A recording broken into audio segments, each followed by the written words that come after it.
नमस्ते दोस्तों, welcome to analyst journey with Manish. Previous video में हमने प्राइमरी की को डिटेल में समझा था। आज हम एसक्यूएल का रियल वर्ल्ड कॉन्सेप्ट सीखने वाले हैं, फॉरेन की, जो रियल प्रोजेक्ट्स में डेटा को गलत होने से बचाता है।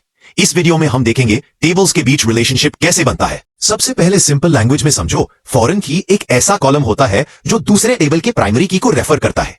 इसका काम होता है टेबल्स को कनेक्ट करना और गलत डेटा को रोकना। इसीलिए फॉरेन की को डेटाबेस का गेट कीपर भी बोलते हैं। अब रियल लाइफ एग्जांपल समझो। सोचो एक कंपनी है, एक डिपार्टमेंट टेबल है और एक एम्प्लॉय टेबल है। हर एम्प्लॉय किसी ना किसी डिपार्टमेंट से बिलोंग करता है, लेकिन ऐसा डिपार्टमेंट अलाउड नहीं है जो कंपनी में एग्जिस्ट ही ना करे। इसी रियल लाइफ रूल को एसक्यूएल में एनफोर्स करता है फॉरेन की। सबसे पहले हम पेरेंट टेबल को बनाते हैं। इस टेबल का नाम है डिपार्टमेंट्स। यहां हमने डिपार्टमेंट आईडी को प्राइमरी की बनाया है। इस टेबल को हम पेरेंट या मास्टर टेबल भी कहते हैं, क्योंकि बाकी टेबल्स इसी टेबल पर डिपेंड होते हैं। अब हम चाइल्ड टेबल बनाते हैं एम्प्लॉइज नाम का।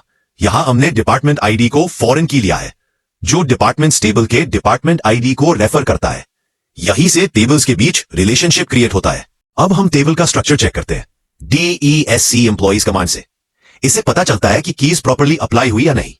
यहां ध्यान से देखो, एम्प्लॉइज आईडी के सामने PRI लिखा है और डिपार्टमेंट आईडी के सामने NUL लिखा है, मतलब फॉरेन की सक्सेसफुली अप्लाई हो चुकी है। ये रूल याद रखो कि पहले पेरेंट टेबल में डेटा इंसर्ट होता है, फिर चाइल्ड टेबल में, क्योंकि चाइल्ड टेबल पेरेंट टेबल पर डिपेंड होता है।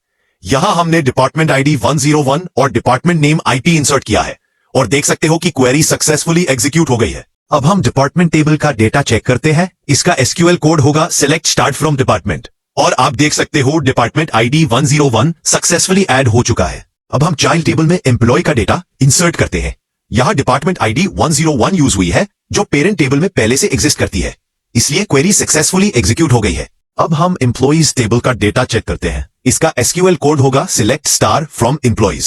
यहां एम्प्लॉय राहुल का रिकॉर्ड सक्सेसफुली इंसर्ट हो चुका है, मतलब यहां फॉरेन की रूल परफेक्टली फॉलो हुआ है। अब एक गलत केस देखते हैं। यहां एम्प्लॉइज टेबल में डेटा इंसर्ट करते टाइम डिपार्टमेंट आईडी 999 दिया गया है, लेकिन डिपार्टमेंट्स टेबल में डिपार्टमेंट आईडी 999 एग्जिस्ट ही नहीं करता। इसलिए फॉरेन की यहां एरर देता है और डेटा को इंसर्ट होने से रोक देता है।